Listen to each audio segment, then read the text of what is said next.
Nos acompaña Sofía Rodríguez López. Ella es profesora de Historia Contemporánea en la Universidad Complutense de Madrid. En 2004 obtuvo el Premio de Investigación Blas Infante por su tesina sobre mujeres en guerra y en 2004 se doctoró en la Universidad de Almería. Desde entonces se ha especializado en la historia social, de género y con fuentes orales de la Guerra Civil Española y el franquismo. En 2001 fue galardonada por la Sociedad de Historia de la Infancia y la Juventud, creo que es inglesa, ¿no? ¿O norteamericana? Sí, en 2021.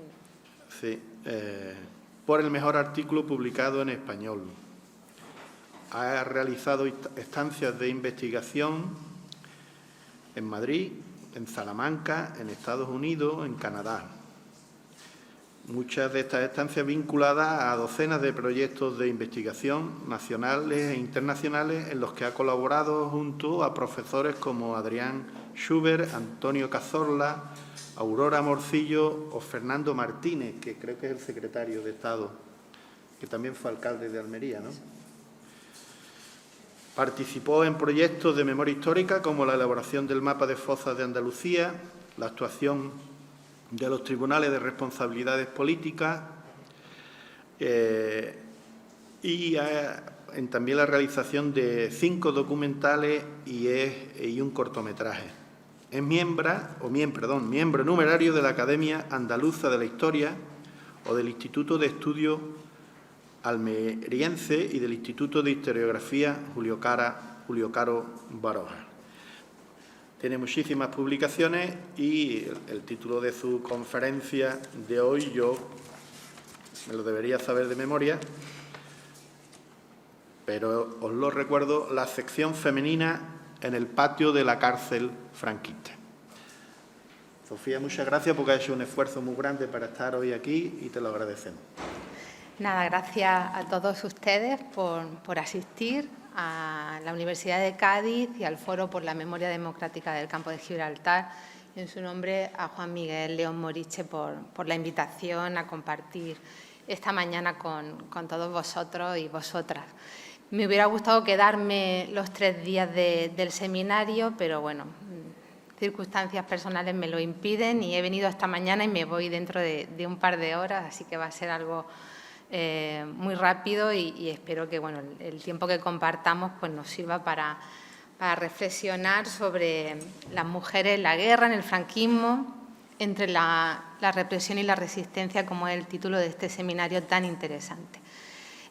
Como ha dicho Juan, yo empecé trabajando a las otras, ¿no? Las que mi antecesor Francisco, al que también agradezco que haya cambiado el orden de las intervenciones esta mañana para que yo pudiera estar a esta hora, se refería, ¿no?, a las mujeres represaliadas por la dictadura. Mi tesina trabajaba sobre la agrupación de mujeres antifascistas, sobre las mujeres libres anarquistas, sobre las mujeres de izquierda republicana, cómo se movilizaron como mujeres modernas, como esas sin sombrero, como ahora se las denomina, ¿no?, durante la Segunda República, y después fueron represaliadas por ello nada más terminar la guerra civil o durante la guerra civil en aquellos territorios que fueron antes ocupados por los franquistas, ¿no?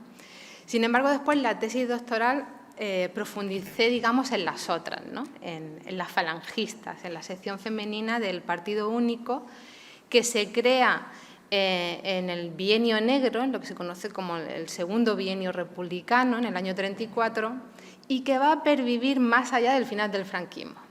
Ya sabemos que acaba el 20 de noviembre del 75 con el dictador, pero la sección femenina le sobrevive a Franco hasta el año 77 y así convierte a su dirigente nacional, Pilar Primo de Rivera, en la líder político que más años estuvo en el poder durante toda la dictadura, en concreto desde el 34 hasta el 77. ¿Por qué le he puesto este título? Porque, bueno, aparte de que es el título de mi tesis, por aquellos años, principios de los 2000, Daniel y Rodolfo Serrano publicaron un libro sobre la represión en en el franquismo, que lo titularon Toda España era una cárcel. Y Sección Femenina es una de esas organizaciones que crea la dictadura, por una parte, para reprimir, encuadrar ideológicamente a las españolas, pero por otra parte también servir como un órgano de captación de masas, ofreciéndoles el único espacio, digamos, de discernimiento y de ocio que existía durante el propio régimen, ¿no? A través, como sabéis, de la articulación de los coros y danzas, de las cátedras ambulantes, de todo ese entramado que vamos a ir viendo a lo largo de las charlas. Entonces, bueno, digamos que era el patio para jugar, ¿no?, dentro de esa cárcel franquista. Lo que pretendo con mi charla es, más allá de los estudios locales, yo empecé haciendo mi tesis sobre la sección femenina en Almería, entender esta organización en el conjunto de esos organismos destinados a las mujeres en los fascismos de toda Europa que surgen en los años 20 y 30, lo que se conoce como el periodo de entreguerras o de guerra civil europea. Es decir, sección femenina, cuando lo estudiamos con el foco muy puesto en nuestra localidad, en nuestra provincia, nos parece pues un organismo original, ¿no?, que surge de las mentes, ¿no?, del grupo de Primo de Rivera y demás, que obviamente se inspira en lo que está pasando en la Alemania nazi, en la Italia de Mussolini, pero nos parece quizás más original de lo que fue en realidad.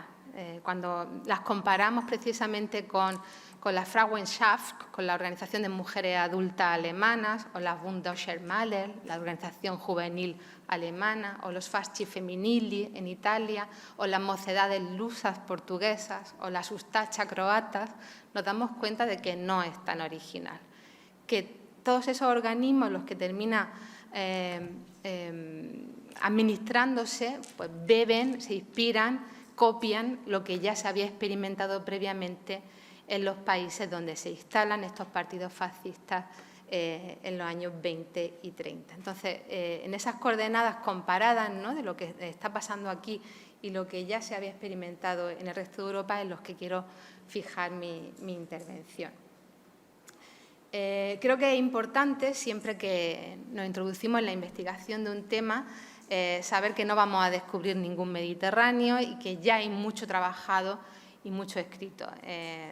Fijaos que la primera imagen que tenéis en la esquina superior izquierda aparece una mujer, es Marialine Barrachina, una historiadora francesa vinculada a Cádiz precisamente, y que el mismo año en que se disuelve sección femenina, en 1977, está publicando su tesis sobre la sección femenina. Es decir, es inmediata la aparición ya de un trabajo académico de investigación sobre esta organización y que nos va a dar ya muchas de las claves sobre la identidad de las falangistas que seguimos utilizando hoy en día. Es decir, es un análisis muy afinado el que ya esta hispanista francesa realiza en ese año tan seminal, no tan iniciático como 1977. Al lado tenéis la publicación de Maite Gallego, una profesora de la UNED, que en el 82 está escribiendo la primera tesis en nuestro país sobre sección femenina, cuando todavía estaban todas vivas, toda la cúpula nacional, y ella como politóloga pues analiza sobre todo eso, el organigrama de las jerarquías que viven en Madrid todavía en aquellos años. Le va a seguir una profesora de la Universidad de Murcia, Rosario Sánchez, que publica también en el 90 Una sombra de destino en lo universal. Después, las mujeres que se agrupan pertenecientes a sección femenina, cuando se disuelven, ellas crean una organización que se va a llamar Nueva Andadura. ¿Y qué hacen? Con los fondos documentales que todas poseen, hacen una selección de lo que les interesa realmente que se conserve y que se sepa de sección femenina, y al margen de los archivos oficiales del Estado, crean un archivo en la Real Academia de la Historia en Madrid, digamos, para divulgar la imagen, si queremos, más benevolente, por decirlo de alguna forma, de la organización, ¿no? y le encargan a este profesor, a Luis Suárez Fernández, que haga una crónica, una apología de sección femenina, ¿no? Que es el libro que tenéis al lado. Y en adelante van a ir surgiendo ensayos que analizan la sección femenina de forma colateral, por provincias, de una forma más generalista, pero que se han ido extendiendo desde esos años hasta la actualidad. Veis que tenemos trabajos de hispanistas angloparlantes como Kathleen Richmond, como Inbal Ofer, que es una historiadora israelita que se ha convertido en una de las máximas especialistas. Para Aragón hay varios trabajos muy buenos sobre el mundo rural, de Sescún Marías, sobre la provincia de Teruel. Este acaba de publicarse, es de este mismo año.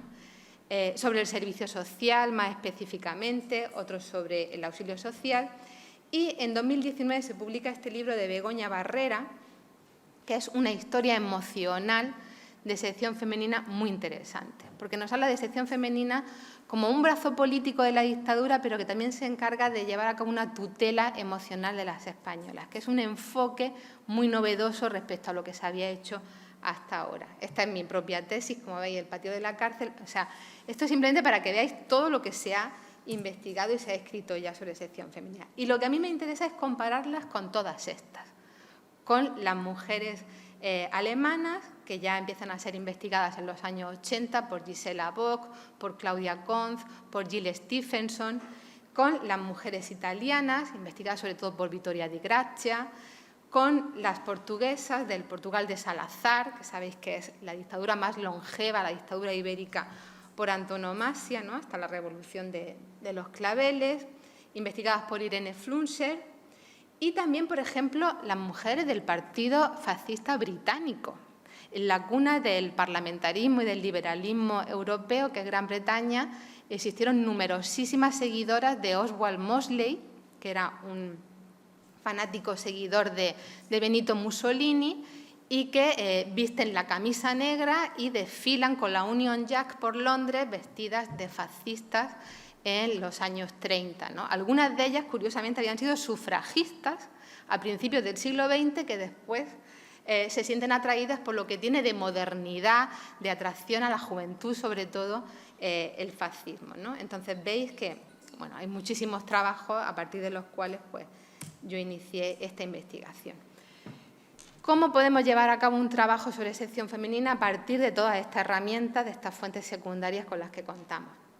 Pues como comentaba mi antecesor, Francisco, es fundamental contar con los testimonios orales cuando todavía sobreviven, ¿no? Yo empecé mi tesis en el 2000 y me pude encontrar todavía con muchas jerarquías de sección femenina vivas, con las primeras delegadas provinciales y locales de Falange, ¿no? Entonces, bueno, a partir de ahí hacemos una historia del tiempo presente, que significa una historia de las generaciones vivas.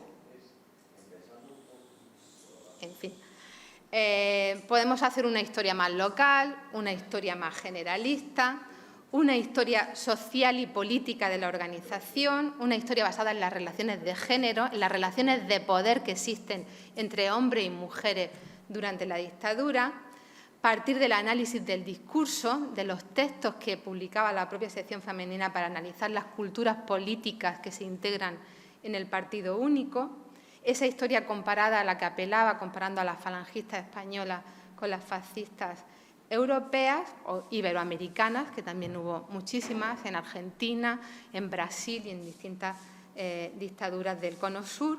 Y esa historia de las emociones, como decía, es una línea que ha iniciado Begoña Barrera con muchísimo éxito. Para estudiarla no solamente tenemos que contar con la bibliografía que ya está publicada, sino con la documentación original. Y hablaba con un compañero precisamente de lo que supone sumergirte en el Archivo General de la Administración en Alcalá de Henares, que para los que no lo saben es el segundo archivo más grande de toda Europa, después de los archivos nacionales franceses. Tiene 160 kilómetros de documentación. Y sección femenina son miles de cajas de documentación muy mal organizadas, donde es realmente algo épico sumergirse en esta documentación. Pues está la oficial, la del AGA, y después la que las propias falangistas depositaron, como os decía, en la Real Academia de la Historia, que está mucho más purgada, ¿no? Contamos con la prensa, con las publicaciones periódicas de sección femenina. Ya empezaron publicando en la propia Guerra Civil la revista I, de la Mujer Nacional Sindicalista, I con Y, que era el símbolo de Isabel la Católica, que es el icono, ¿no? y digamos, el modelo de mujer que ellas siguen. Y van a publicar otras muchas, Medina, Ventanal, Teresa, ya a partir de los años 60, que representan la evolución hacia un nuevo modelo de mujer y que para ella estaba inspirada en lo que es la patrona de sección femenina, Santa Teresa de Jesús, Teresa de Ávila, ¿no? Entonces, bueno, a partir de estas publicaciones periódicas que tenemos en la Biblioteca Nacional, en la Biblioteca Virtual de Prensa Histórica, que ya tenemos la facilidad de poder consultarlas desde casa, no hay que desplazarse hasta Madrid o a otros centros de investigación, ¿no? Las fuentes orales, que son fundamentales, contar con las militantes, tanto de primera hora como las últimas que se integraron en sección femenina en los años 70, pero también el conjunto de mujeres que podían estar perfectamente en contra de lo que suponía sección femenina y que es interesante que les preguntemos qué opinión tenían acerca de esta organización. Opositoras o simplemente personas que pasaron por sus manos porque tenían que sacarse el servicio social, como saben, para trabajar, porque acudieron a una cátedra ambulante, porque cursaron los estudios de hogar, de formación del espíritu nacional y demás en las escuelas y en los institutos de la dictadura. En audiovisuales, sección femenina produjo, digamos, una película que es Ronda Española en los años 40, sobre todo como escaparate del régimen a partir de las actuaciones de los coros y danzas, pero después se han hecho muchos audiovisuales y muy buenos sobre sección femenina a partir de todo el material de Nodo. Imaginaos todo lo que hay, ¿no? Entonces, en la página de RTVE os recomiendo que si buscáis sección femenina tenéis algunos largometrajes realmente buenos sobre la organización. Y después documentación privada.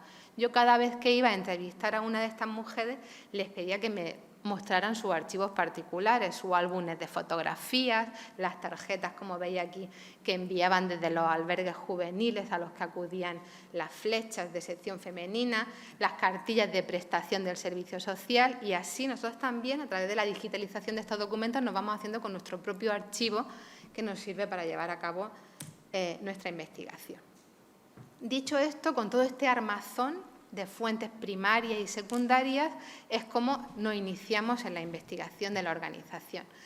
Y podemos entender que hay varias secciones femeninas, ¿no? La que surge en el periodo republicano, directamente inspirada, como decía, en la sección femenina del Partido Fascista Italiano o del NSDAP nazi en Alemania, la sección femenina de la guerra antes y después de la unificación de abril del 37 y la creación de un partido único en el que se integra Falange con la comunión tradicionalista, con los monárquicos de Renovación Española, es decir, con todas las familias políticas del franquismo, y ya no es la misma sección femenina del año 34, ya no son las fascistas puras de primera hora, sino que ahí hay carlistas, ahí hay monárquicas, hay distintos elementos ideológicos. Y después la sección femenina que tiene que evolucionar al compás del régimen. No es igual el año 39, en donde está el año de la victoria, ¿no?, en total apogeo, que la sección femenina después del 45, cuando las potencias del eje que ha apoyado Franco caen en desgracia, y entonces ya como que el brazo no hay que levantarlo tanto, como que los desfiles marciales ya hay que ir un poco ajustándolo a una nueva presencia pública, y estas mujeres van convirtiéndose más en el acompañamiento, si queréis, como mujeres floreros del régimen, pues a través de los coros y danzas y otro tipo de actividades, digamos, que quieren dar otra imagen del régimen.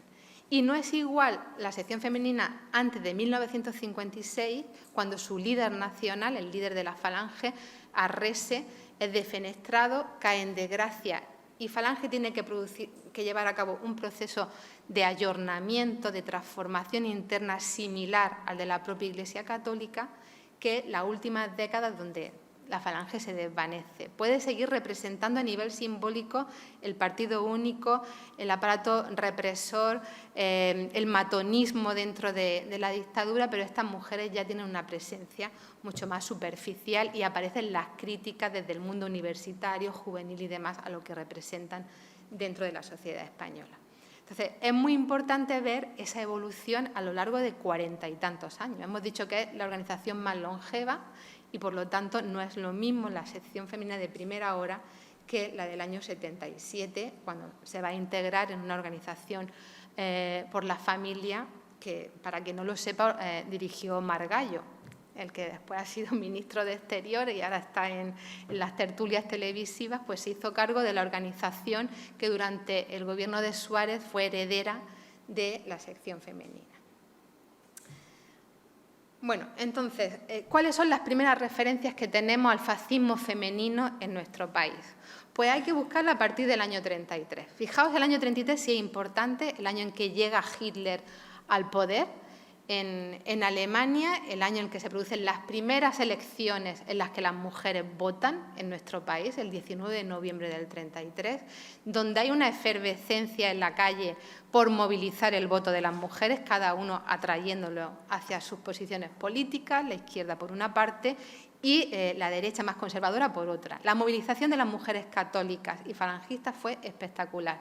Tenemos esa imagen de la republicana que está en el Parlamento, que está luchando por el voto, representado por Clara Campoamor, por esas mujeres modernas, pero cuidado que con las católicas y con las conservadoras no le iban a la zaga, ¿eh? Estaban en la calle peleando por el voto para las derechas al mismo nivel que las antifascistas, ¿no? Entonces, este año 33, cuando empiezan a aparecer en las publicaciones de los falangistas, de estos grupos de jóvenes vinculados a revistas como El Escorial o La Conquista del Estado, referencia a las mujeres. ¿Qué papel tienen que tener las mujeres en ese probable Estado fascista que se quiere implantar en nuestro país? Y se habla de las mujeres como educadoras y propagandistas. En ningún caso como mujeres políticas, en ningún caso como oradoras. Como decía Pilar Primo, Dios nos libre de pasear la palabra por las calles y por la plaza pública, ¿no? Pero sí en un papel asistencial y subalterno al de los hombres de estos partidos, ¿no? Entonces, a partir de estas primeras publicaciones podemos ir haciéndonos una idea de ese lugar que le tienen reservado a las mujeres y que, como os digo, se parece mucho a lo que están haciendo las mujeres en Alemania, en Italia o en Portugal. Sí que tenemos una primera oradora, que es Rosario Pereda. Y esta mujer no pertenece al núcleo más cercano a José Antonio y a su hermana Pilar Primo de Rivera, sino que está en las Jons de Valladolid. Las Jons, que muchas veces hemos escrito FED-Jons, son Juntas de Ofensiva Nacional Sindicalistas. Y es otro grupo parafascista que se crea a la vez que Falange Española en Valladolid, que está liderado por Onésimo Redondo, por Dioniso Ridruejo, por un grupo que después se van a fusionar, como sabéis, en Falange Española de las Jons, ¿no? Y esta mujer, Rosario Pereda, sí que es muy próxima a Onésimo Redondo y ella sí que hace campaña de proselitismo, incluso la suben a los estrados en los mítines del que se considera como el caudillo de Castilla, para intervenir en esta campaña por el voto del año 33, ¿no? En cualquier caso, su actuación política se quiere minimizar. Aparece la revista Ellas, fijaos, por José María Pemán, también tan vinculado a Cádiz, ¿no? Y ya, digamos que empiezan a estar en el imaginario de ese fascismo iniciático en nuestro país. En octubre del 33 se crea Falange Española, liderada, como sabéis, por José Antonio Primo de Rivera, que tiene un perfil político pues muy parecido al de propio Mussolini, al de Oswald Mosley, un joven hijo del anterior dictador, licenciado en Derecho, que domina ciertos idiomas y tal, pero que tiene muy claro que en el clima de violencia política de los años 30 no quiere a las mujeres. Y le dice a su hermana Pilar, a Carmen, a sus primas Inés y Dolores y a su grupo más cercano que se las ingenien, pero que las falanges no las quieren. Cuando días después de constituirse la Falange en el acto del Teatro de la Comedia en Madrid, ya están pidiéndole a ellas que quieren formar parte de ese movimiento. ¿Y cuál es el subterfugio que ponen en marcha para que estas mujeres participen? Que se integren en lo que es el sindicato de estudiantes falangistas del momento, que es el SEU, y que trata de hacer la competencia al sindicato de estudiantes socialistas, que era la FUE, ¿no?, la Federación Universitaria Escolar. Como veis, pues bueno, en principio les niega la participación, y estas primeras inscritas en la sección femenina son la propia Pilar Primo, que se erige como jefa nacional, sus primas Inés y Dolores Primo de Rivera, Dora Maqueda, otro personaje muy interesante que sería secretaria nacional de sección femenina.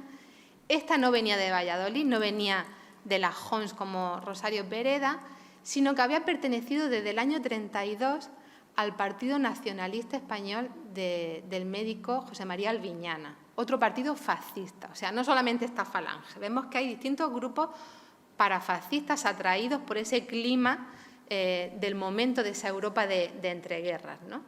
Y Albiñana crea una sociedad para las mujeres que va a ser la Sociedad Aspiraciones en Madrid, aunque él era valenciano, y ellas se reúnen en la casa de Pemán, en la Plaza España de Madrid, pues digamos que bajo la apariencia de estar creando un grupo de teatro, de organizar partidos de fútbol y demás, cuando en realidad están conspirando ya contra la República y van a participar precisamente en el golpe de Estado de Sanjurjo, como sabéis, en agosto del 32 en Sevilla.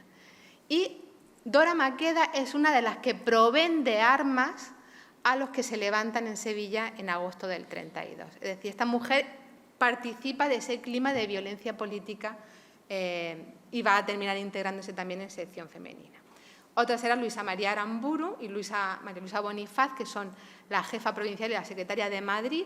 Y después Marjorie Munden es una británica, también dentro de las amistades de José Antonio, a la que van a utilizar en julio del 36, ¿para qué? Porque como tiene pasaporte británico, ella puede traer armas del extranjero y preparar el golpe de Estado con las milicias falangistas que están preparadas para apoyar el golpe en la capital.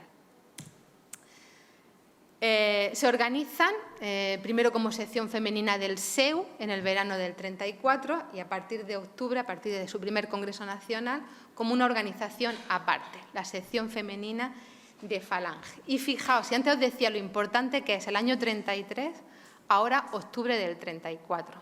Se están creando a la vez las mujeres fascistas de nuestro país y el Comité de Mujeres Antifascistas, que va a estar liderado por Dolores Ibarruri, pasionaria, el Comité de Mujeres contra la Guerra y el Fascismo, y que está controlado por la Tercera Internacional Comunista, por la Comintern, desde la Unión Soviética. O sea, aquí veis el clima ya de radicalización, de polarización política que tenemos en el segundo bienio republicano. ¿Lo tienen fácil estas mujeres que empiezan a acercarse a las filas de Falange? Pues no. Igual que sucede con las primas, hermanas, amigas de José Antonio, en Europa tampoco, en Italia ni en Alemania, las mujeres consiguieron el respaldo de sus camaradas masculinos desde el primer momento, ¿no? En Italia, Mussolini está organizando en Milán en la fase escuadrista los fasci di combattimento y las mujeres se tienen que ir aparte porque no los quieren tampoco. Y ellas se organizan como una organización paralela, pero sin el respaldo de los hombres. En Alemania sucede algo similar. En Rumanía, más tarde, a partir del año 40, sobre todo, la Legión de Hierro, la Legión rumana, tampoco las va a querer más que en tareas meramente asistenciales, ¿no? Igual pasa a partir del 41 con las ustachas croatas, con estos partidos tan radicales que se están creando en los Balcanes, en la Europa del Este.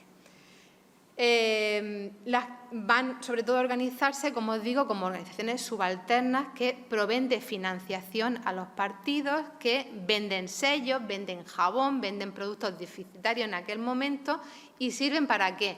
Pues básicamente para atender a sus camaradas que están siendo apresados por esas actividades violentas de radicalización que están llevando a cabo.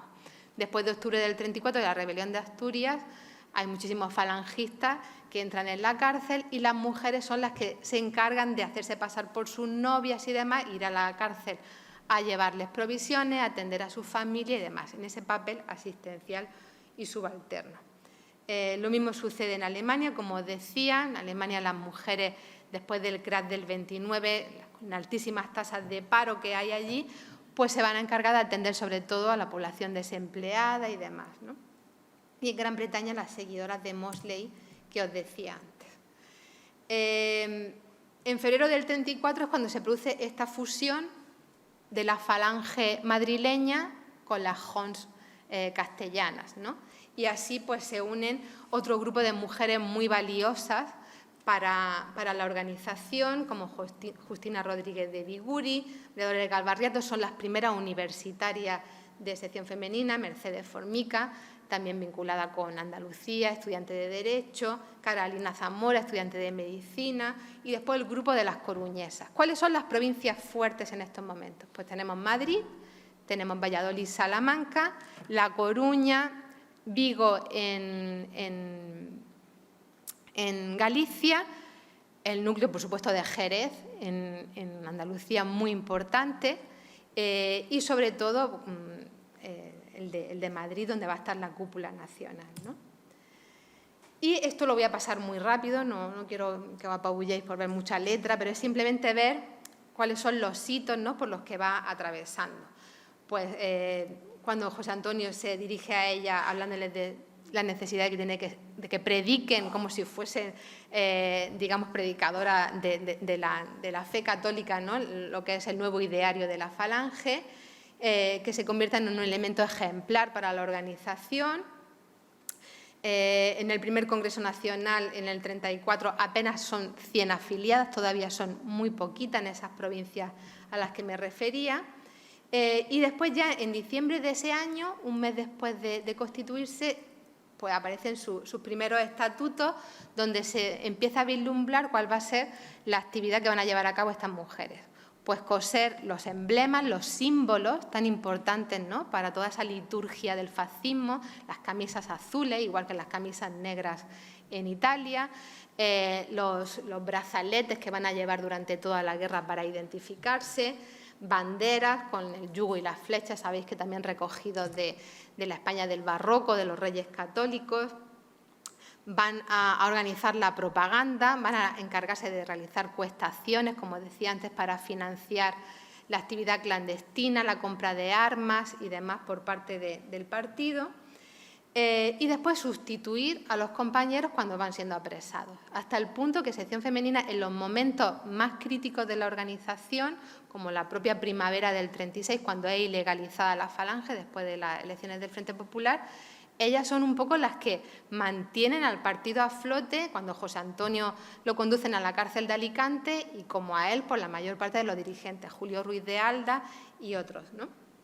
En esos momentos es cuando estas mujeres, que son las primeras jerarquías nacionales, pues se hacen con los puestos más importantes del partido. Carmen Werner en Málaga va a tener una presencia importantísima, y el grupo de Primo en Madrid. Igual, como decía antes, sucede en el resto de Europa.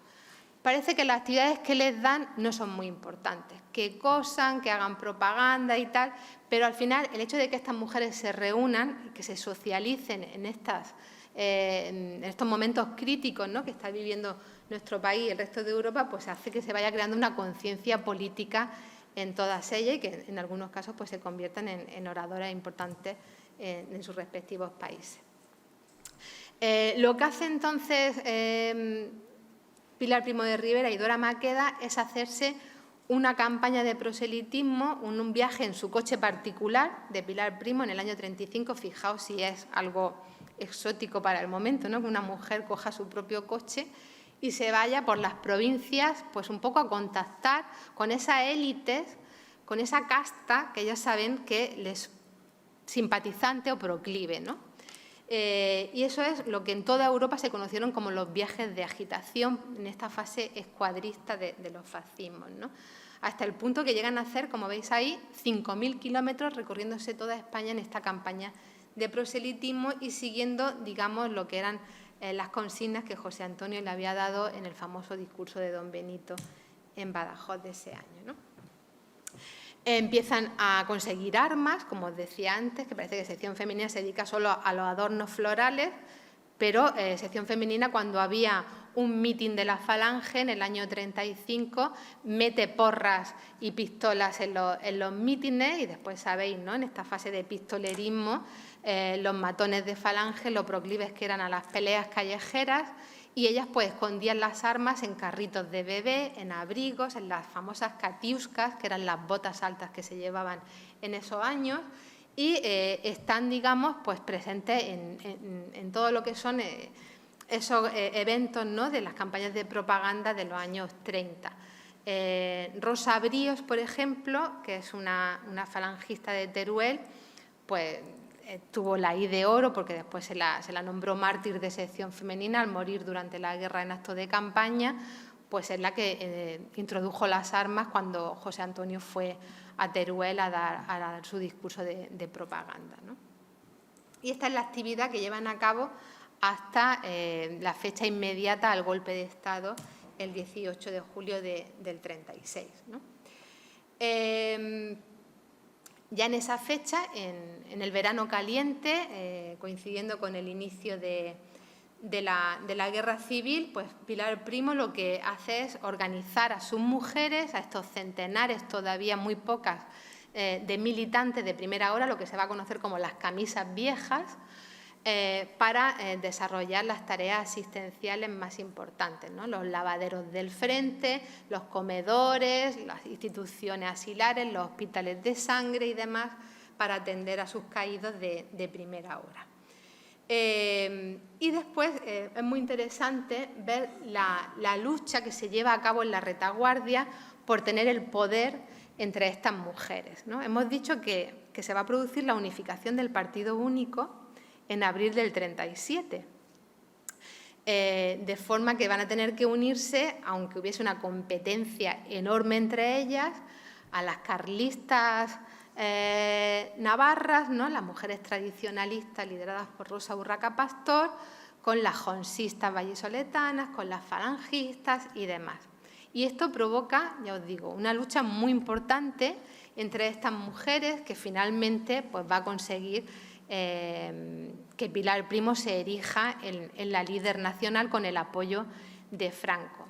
Ella se consideraba que tenía la autoridad moral de que bueno, su hermano había sido el mártir, ¿no?, a partir del noviembre del 36 de este movimiento, el ausente, como se le va a denominar en adelante. Y esto hace pues, bueno, que frente a esa competencia que podía tener por los otros grupos políticos que se integran en el movimiento, pues ella controle algo tan importante como va a ser el auxilio social. El auxilio social que no había creado Falange, que no había creado ella, sino que lo crea una jonsista en Valladolid, que es Mercedes San Bachiller, viuda del caudillo de Castilla, Onésimo Redondo, y a imitación de una organización nazi que es el Winterhilfe, el auxilio de invierno. O sea, es directamente una traslación, una importación desde el modelo de las nazis en Alemania a los campos de Castilla, ¿no? Y este auxilio de invierno, pues básicamente lo que pretende es prestar sustento y apoyo a los combatientes de los sublevados, atender, como he dicho, los hospitales de sangre, los lavaderos del frente, los comedores y demás. ¿Y para ello qué hace? Pues a partir del año 37 imponer un servicio social obligatorio, entonces solo para las militantes de sección femenina, que eran jóvenes entre 17 y 35 años, que no tenían hijos, algo muy importante, que eran solteras y que por tanto podían dedicarse a cuidar de los hombres de la causa, ¿no? ¿Esto qué va a suponer? Pues una ingente cantidad de mano de obra gratuita para poder atender todas esas instituciones benéficas, asilares del régimen.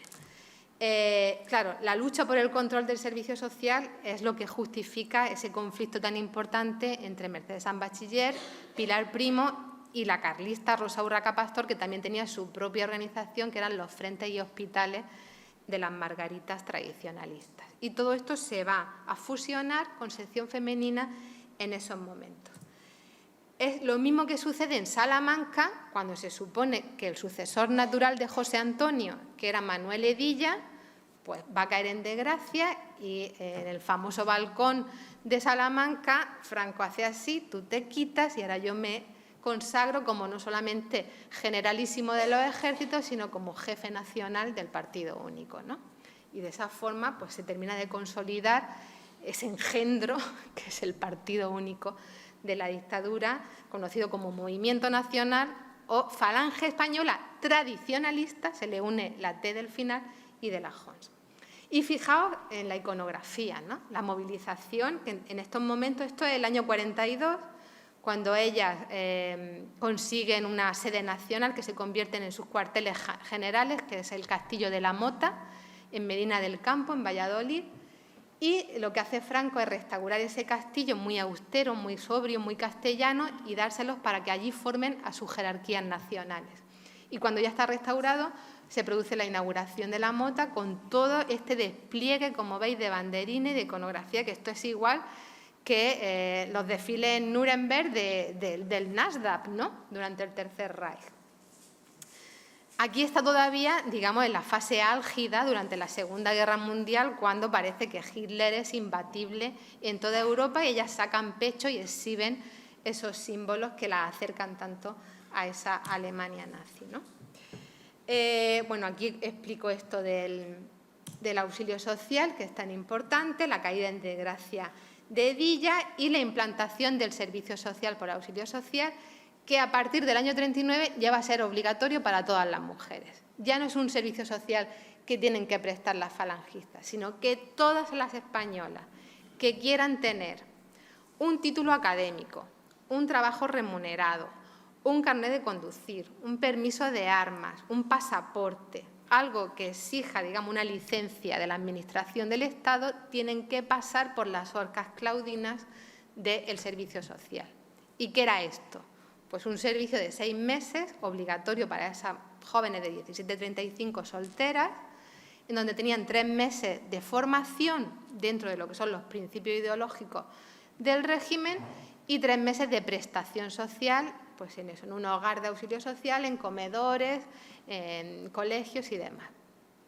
Esto, como os digo, va a suponer una cantidad de mano de obra gratuita importantísima para el régimen y una forma de controlar, de encuadrar a todas las mujeres que no estaban directamente en su órbita de influencia, es decir, que no eran militantes ni adheridas a sección femenina, sino que podían estar en las antípodas del régimen, precisamente. Para entonces, para el final de la Guerra Civil, se calcula que sección había pasado de apenas un centenar, un año y medio antes, alrededor de 500.000 afiliadas.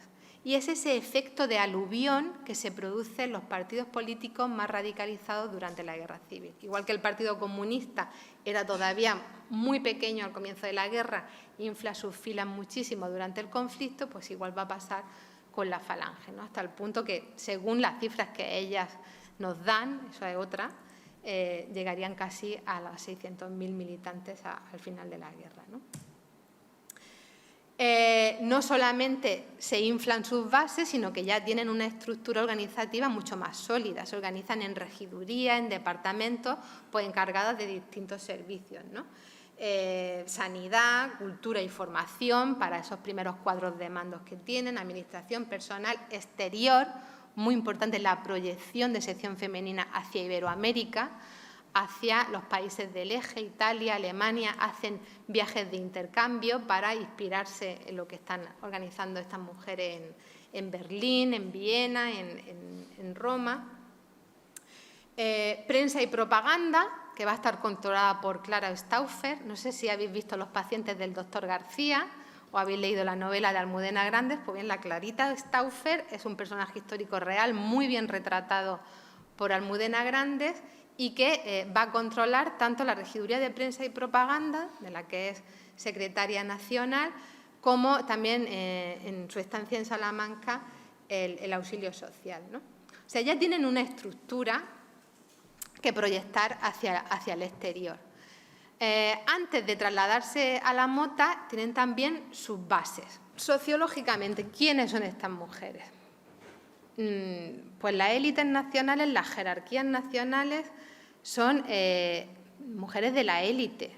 Están muy bien relacionadas con políticos de esos partidos que se integran en el partido único, con, digamos, lo que son los cuerpos profesionales, abogados del Estado, profesionales liberales y demás, algunas pertenecientes a la aristocracia con títulos nobiliarios.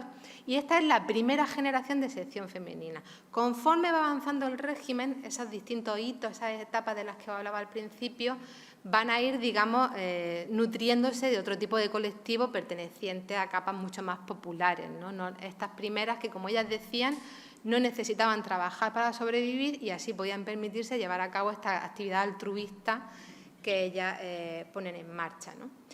Después está la Hermandad de las Ciudades del Campo, directamente inspirada en las Massaie rurali italianas. ¿Qué hacen estas mujeres? Pues igual que las organizaciones de mujeres antifascistas durante la guerra, en los pueblos se encargan, conforme los hombres van siendo movilizados al frente de batalla, se encargan de recoger las cosechas y de hacerse cargo de todos esos organismos de la retaguardia que habían quedado, digamos, desprovistos, ¿no?, de mano de obra. Pues esta Hermandad de la Ciudad y del Campo se encarga también en la retaguardia franquista de atender los campos y los servicios que habían quedado, digamos, sin sus integrantes naturales. Entonces, así consiguen vertebrarse no solamente por las principales capitales de provincia, sino también por muchos núcleos rurales.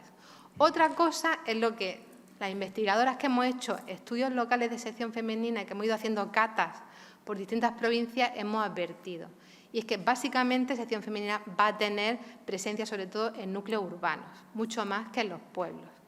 Los informes que mandan las delegadas locales ya en el año 42-43 de que aquí nadie se hace cargo de la delegación local, de que no les pagan, que no hay dinero y entonces ¿qué mujer se va a querer dejar su casa o dejarse, digamos, buscarse un novio en condiciones favorables para aquellos momentos para tener una organización que ni tiene realmente la simpatía de la mayoría de los habitantes del pueblo ni le va a proporcionar un sustento y un medio de vida? Entonces, va a ser en las ciudades sobre todo donde consigan la mayor parte de su militancia, mucho más que, por ejemplo, la presencia que tiene la Acción Católica, las mujeres de la Acción Católica en los pueblos, que tiene una capilaridad a nivel rural mucho más importante. Entonces, si tenemos que abarcar el conjunto de lo que conocemos como el primer franquismo, la etapa que coincide con la autarquía económica, con los años de plomo de la represión, los años del hambre, de la posguerra, del miedo, de la represión más fuerte, es cuando realmente sección femenina se convierte en la única organización política de mujeres legalizada por el régimen, ¿no?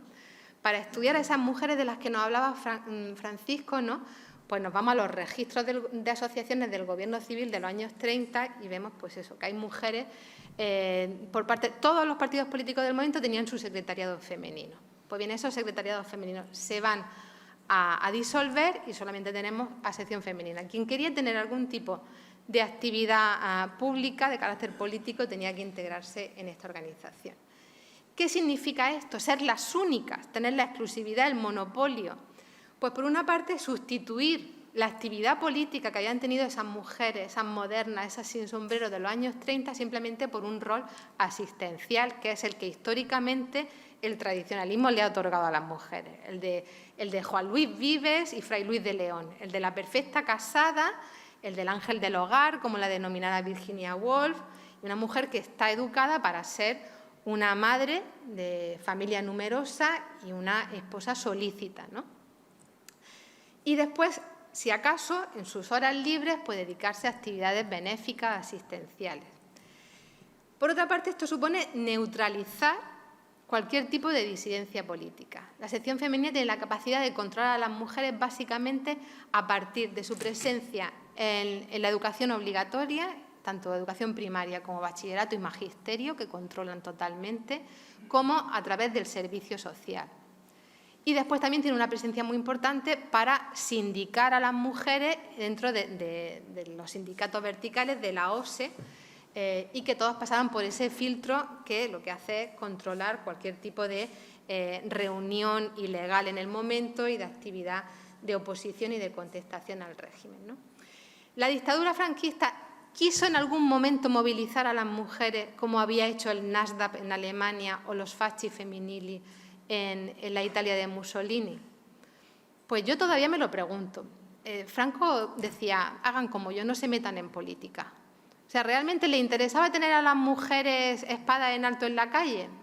A él directamente, con que la gente estuviese preocupada por comer y que no hiciera ningún tipo de reunión ni manifestación pública, tenía bastante. Entonces, la fase esa de movilización escuadrista, tal y como se vive en los regímenes fascistas puros, por decirlo de alguna manera, no se vive, ¿no? Básicamente lo que quiere es tenerlas controladas, encuadradas. Y para eso tiene a los sindicatos, tiene el servicio social y tiene a las instructoras que se encargan de darle la formación del espíritu nacional en la escuela. Y después le aporta un espacio propio a las mujeres que van a ser condenadas, ¿no?, por esa transgresión que habían llevado a cabo durante los años republicanos. Pues realmente, ¿qué es lo que le puede atraer de esta organización? Pues que era la única en realidad donde podían llevar a cabo alguna actividad de ocio, de esparcimiento, de tiempo libre, a través de los coros y danzas, a través de los grupos de educación física, a través del Frente de Juventudes Femenino, a través de las cátedras ambulantes, y que, junto con el Frente de Juventudes Masculino y las obras sindicales del régimen, se convierten en la fachada más populista de la dictadura, en el supuesto buenismo de Franco, ¿no? En realmente esa imagen de paternalismo, de un dictador pero benefactor con los grupos que le son proclives y que no se metiera, digamos, en actividades subversivas, pues podía, digamos, beneficiarse de estos organismos que se crean precisamente para captar a las masas, ¿no? El propio Instituto de la Vivienda, el Instituto Nacional de Colonización, son obras del régimen que tienen ese carácter, digamos, de captación más populista, ¿no? Y la sección femenina entra dentro de ese concepto. Voy ya terminando. Las coordenadas del fascismo europeo, lo que os decía antes, que me interesaba sobre todo dejar esa idea hoy aquí, ¿no? Buena parte de lo que consideramos como más propio, más característico de las mujeres durante la dictadura franquista ya se había experimentado previamente en Europa. La biopolítica, este concepto de un filósofo francés, de Michel Foucault, ¿no? El interés que tiene el Estado en controlar a los vientres de las mujeres. ¿Por qué las mujeres son importantes? Porque en ese contexto de los años 20 y 30, después de la Primera Guerra Mundial, todos los estados nacionales necesitan ejércitos fuertes. Y no se crean ejércitos fuertes sin soldados. Y no hay soldados si no hay mujeres que los paran directamente. Y entonces es muy importante controlar la reproducción femenina. Y por eso toda Europa, no estoy hablando solamente de dictaduras ni de regímenes fascistas, toda Europa, Francia, Gran Bretaña, todos los regímenes prácticamente, con honrosas excepciones, prohíben los métodos anticonceptivos y legalizan el aborto, se apoyan en la Casti Connubii del Papa del Vaticano, que por supuesto promueve el matrimonio canónico y hacen que las mujeres se dediquen sobre todo a ser prolíficas y a tener familias numerosas, ¿no? Y a partir de cumplir con ese mandato oficial, pues ellos les pueden proporcionar lo que consideran como el estado del bienestar, con muchas comillas, como podéis imaginar, fascistas. Os vamos a dar una serie de prerrogativas y de servicios y cumplir con este mandato, ¿no? La situación que vive toda Europa después de la Gran Guerra, de viudas de guerra, de huérfanos de guerra y tal, es muy parecida a la que vive España en el año 39, muy parecida. Y entonces es una extrapolación de lo que ya se ha experimentado antes. Exorcizar los demonios, la amenaza de la mujer moderna, acabar con esa imagen de mujer liberada, autónoma, la garzón, la mujer de las flappers de los años 20, que son autónomas, que tienen libertad sexual, acabar con esa imagen e imponer el modelo más tradicional de domesticidad, ¿no? Abandonar el empleo cuando se casan, por supuesto, ¿no? Una medida impulsada por sindicatos conservadores, por excombatientes que consideran la mano de obra femenina como una competencia y que hacen que en España se imponga el fuero del trabajo en el 38, que es una copia exacta de la Carta di Lavoro de Mussolini. O sea, todo esto que implica, pues eso, recluirlas de nuevo en la domesticidad. ¿Cuál es la propaganda fascista de toda Europa en ese momento? La maternidad constituye el patriotismo de las mujeres. Y el embarazo es el auténtico servicio social de las mujeres. Por eso, ¿quiénes hacen el servicio social obligatorio? Las que no tienen hijos. Por eso se le consideraba como la mili de las mujeres, porque es una especie de castigo por no haber cumplido con el mandato oficial que tenían de ser esposas y madres, ¿no? Leyes antiabortistas, como he dicho, premios a la natalidad, a la nupcialidad, a las familias numerosas. Los hay en la España franquista, pero los hay en la Italia de Mussolini, los hay en el Portugal de Salazar, los hay en la Alemania de Hitler. A las jóvenes se las machaca con campañas maternalistas, igual que las que llevaban a cabo las divulgadoras rurales de sección femenina, las encíclicas del Vaticano. Y después, esto aquí sí que me quiero detener, en el papel de las asistentes sociales. Las asistentes sociales se crean como profesionales universitarias ya a principios del siglo XX en muchos países. Pero ese papel lo va a cumplir las divulgadoras de sección femenina desde muy pronto. ¿Y qué supone un asistente social? Tiene una vertiente de servicio social obvio, ¿no?, de prestar un servicio a personas, familias que tienen una necesidad. Puede brindarle cartillas de racionamiento, una vivienda a los que vivían en cuevas en condiciones miserables, proporcionarle, pues eso, asilo o una plaza en los comedores del auxilio social. Pero ¿qué van a suponer, por otra parte, estas asistentes sociales, estas divulgadoras de sección femenina? Son la herramienta que tiene el régimen para penetrar en las viviendas y en las vidas privadas de la gente y fiscalizar la situación de toda la población. De forma que ellas controlan si ha habido abortos en determinados núcleos rurales, si hay matrimonios canónicos o son matrimonios en pecado que se han llevado a cabo por los civiles durante la guerra y hay que mandarlos de nuevo a la vicaría. Controlan si se están haciendo las comuniones adecuadamente. Controlan si son proclives al régimen o hay algún tipo en esa casa de susceptibilidad. Si colaboran o no con las instituciones. Son, por tanto, un elemento inquisidor importantísimo. De forma que estas divulgadoras de sección femenina son la cara más amable del franquismo, pero también el brazo ejecutor de esa intromisión en la vida privada de la gente. Y no olvidemos que el totalitarismo es eso. Cuando el Estado tiene el control tanto de la vida pública como de la vida privada de la gente. De forma que no son ciudadanos que puedan pensar libremente y actuar en libertad como en una democracia, sino que son súbditos que están perfectamente controlados por el Estado, ¿no? Así se imponen las ideas eugenistas, higienistas y demás. Con la excusa de que vamos a enseñar a las mujeres a atender a la infancia, a poner vacunas, a luchar contra la mortalidad infantil, a llevar a cabo campañas de alfabetización y demás, están penetrando en los hogares y están controlando todo eso. Fijaos, me queda la mitad de diapositiva, voy a terminar ya porque me extiendo mucho, pero esto que hacen las divulgadoras desde primera hora en la dictadura lo van a seguir haciendo hasta el final. ¿Y a través de qué medios? De las cátedras ambulantes.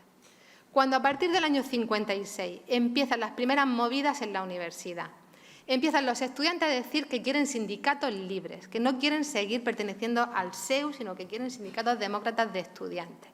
Cuando empiezan los primeros conflictos en los campus, cuando empieza a reactivarse el movimiento obrero a partir del año 62 en Asturias, cuando se crean las comisiones obreras, cuando España ya empieza un poco a moverse a partir de esos años, sección femenina pierde el activo político que tenía sobre todo en las ciudades. ¿Y qué hace? Refugiarse en el campo, en el único sitio donde todavía podían ser un revulsivo, un atractivo para las jóvenes, para las niñas, para las mujeres de esos lugares, ¿no? ¿Y cómo lo hace? A través de las cátedras ambulantes. Las cátedras ambulantes venían funcionando desde los años 40, pero va a ser en este segundo franquismo, cuando son los ministros del Opus, los tecnócratas, los que están en el poder, cuando van a penetrar en los pueblos y van a tratar de afianzarse ahí, de enrocarse ahí, para garantizar su supervivencia en unos momentos que ya le eran muy difíciles, ¿no? Muy adversos.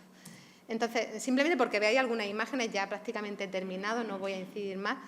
Fijaos, ¿no? Los primeros años, campañas de recogida de papel. Tenemos las mujeres en Barcelona y Almería, he cogido 2 imágenes, recogiendo papel cuando había una escasez de materia prima importantísima y ellas pues hacen este tipo de servicios.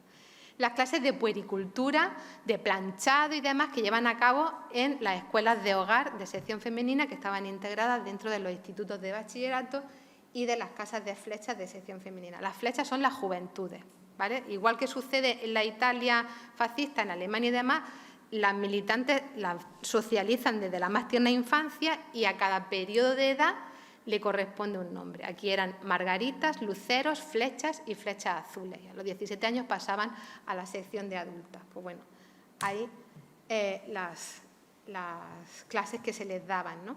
El servicio social, que hemos dicho que era tan importante. De esta forma, el Estado tiene un recurso enorme, como veis, para atender todo esto, pero además está inculcando un discurso ultraconservador y hace campaña de propaganda por ello, porque después los medios de propaganda y de comunicación del régimen tienen los reportajes fotográficos con las mujeres de sección femenina, ahí con una pobre mujer entregándole canastillas de bebé que han hecho las cumplidoras del servicio social y atendiendo a una población menesterosa. Esa imagen paternalista del régimen, pero que no hace sino afianzar el estigma de la gente pobre, de los vencidos, de los que hay que asistir por parte de esta jerarquía de la dictadura. Y después la imagen de las mujeres en contraste con sus camaradas masculinos. Ellas van a ser mano de obra subalterna respecto al poder que pueden ejercer ellos. Aquí veis el Castillo de la Mota en el momento de su entrega en el año 42. Aquí las primeras cátedras ambulantes que se ponen en marcha, a partir del 42 también. Aquí tenéis a Pilar Primo de Rivera, aquí el ministro secretario general del movimiento, Rodrigo Vivar Tellez, que es de Belén, Málaga. Aquí Clarita Stauffer, la Stauffer de verdad, es esta, la de los pacientes del doctor García. Las niñas que controlan a través de la educación, se dan clases de formación del espíritu nacional, las clases de educación física, las de hogar, lo que después se conocería como las Tres Marías, ¿no? Los grupos de educación física femenina, los grupos de coros y danzas, esa España que bailó con Franco, como la denomina Estrella Casero, ¿no? Y que pretende ser, pues eso, el escaparate del régimen, sobre todo al exterior. Y después su incursión en el medio rural, a través de estas divulgadoras, de estas asistentes sociales que llevan a cabo campañas higienistas, las granjas escuelas, las cátedras estatales, que son los carromatos enormes estos que el caudillo le cede a sección femenina, y cátedras provinciales más modestas que durante un mes, 2 meses, 3 meses, pues ellas se instalan en los pueblos. Imaginaos que son algo súper exótico, que en un pueblo de aquí de la sierra lleguen 5 muchachas jóvenes, solteras, pispiretas y demás, y de repente reúnan a todos los niños y les quieran enseñar a bailar bailes regionales y educación física, y les pongan unos pololos y demás. Pues había gente que realmente le compraba la moto, le compraba el discurso. Después estaban también los que se resistían, los que le decían, tú a sección femenina no vas. Los padres que habían tenido un pasado de represalia o que simplemente habían tenido que callar para no sufrir la persecución franquista, y que en ningún momento autorizaron que sus hijos pertenecieran al Frente de Juventudes o a la sección femenina, ¿no? Y después ya la última fase del tardofranquismo, pues que es de replegamiento, de disolución de la organización, con los movimientos feministas tocando a la puerta y diciendo, pero vosotras, ¿qué pintáis ya en la España de los años 70, ¿no? Que era algo absolutamente superado y obsoleto, ¿no? Ellas pues tratan de seguir en pie a través de estas cátedras ambulantes, como os decían, de reciclarse, dar otro tipo de cursos para convertir a las mujeres en oficinistas, un mensaje a través de las revistas ya de esta última etapa, pues de profesionalización de la mujer en aquellas carreras que eran más proclives a la mano de obra femenina, que se conviertan en instructoras, en profesoras de política, y proyectar pues es una imagen, digamos, más moderna. Para finalizar ya, la contradicción que apuntó Marialín Barrachina en el año 77, os decía, esta hispanista francesa que presenta su tesis cuando todavía prácticamente el cadáver de sección femenina está caliente. El modelo, la contradicción, la paradoja entre el modelo de mujer falangista y el modelo falangista de mujer. Parece un juego de palabras, pero ahí está la esencia de todo. Que no tenía nada que ver lo que hacían los mandos de sección femenina con lo que los mandos le decían al resto de las españolas que tenían que hacer. Que ellas eran mujeres autónomas, eran mujeres que tuvieron una capacidad de moverse por todas las esferas enormes para la España del momento, que eran célibes, célibes, se suponía, pero que no tenían hijos, que eran solteras, que tuvieron una formación y una autonomía económica de la que carecían el resto de afiliadas, pero que en su discurso político público le decían al resto de las mujeres que debían ser perfectas madres y esposas, ¿no? Esa paradoja entre modelo de mujer falangista y modelo falangista de mujer es un poco la que encierra, digamos, la esencia de esta sección femenina que, bueno, pues como veis está hasta el final haciendo este tipo de actividades y que al final pues termina cayendo en la irrelevancia, como le ha denominado otra historiadora, ¿no? ¿Qué pasa con sección femenina después del año 77? Pues que se la amnistía, como al resto del personal político del franquismo, no van a pasar ningún tipo de tribunal de depuración ni nada por el estilo, y que van a ser recicladas por la nueva Administración General del Estado, ya en democracia, pues siendo la mayoría de ellas funcionarias del Ministerio de Cultura, algunas pasarían como instructoras a profesoras de institutos y muchas pues burócratas. Muchas fueron también archiveras, bibliotecarias, terminaron en ese ámbito de la cultura prácticamente hasta gozar de una jubilación, pues digamos que muy acomodada, ¿no? en muchos casos. O sea que digamos que al final el saldo para ellas pues fue muy beneficioso de lo que supuso la dictadura, que no les pasó ningún tipo de factura al final de sus días. Y como veis, pues bueno, me quedaba mucho por explicar y por decir, pero ya con esto me callo, que he hablado demasiado. Muchas gracias.